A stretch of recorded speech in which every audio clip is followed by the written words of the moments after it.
cennet olsun. Amin. Ay Elmas. Her gününden hamdolsun.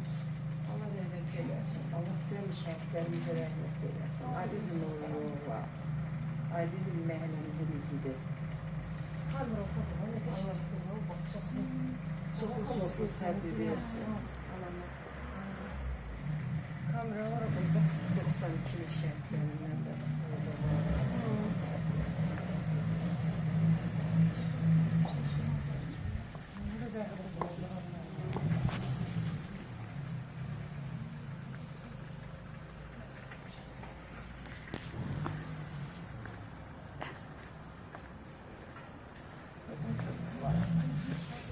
Bizim şehitlerimizi bizlere göre şafak zilirlerle.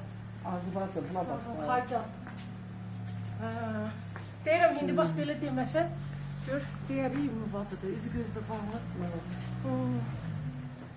Elə, bu da işte. Allah rəhmət eylesin. Mekanları cennet olsun. Bizim şəhidlərimiz. Gürürlarımız. Allah emin bacı sərkan sağlığı versin, səbir versin, güclükdə versin, gözün versin.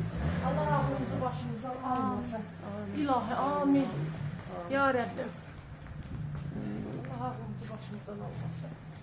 Amin ilahi. Hələ sağ ol, ay bacı sərkan. İçeri saat. Güneş değil.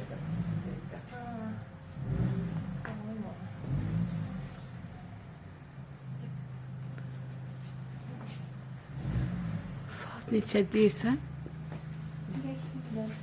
Saat neçədir? Saat 1:19, 20 dəqiqə işləyib bir ay. Çocuğum. Bir işləyib 20 dəqiqə. Təşəkkür edirəm. Var Allah olasınız. səbir versin, ayın bab. Allah səbir versin. Allah cəm şərifləri. Sağ ol. Çox sağ ol.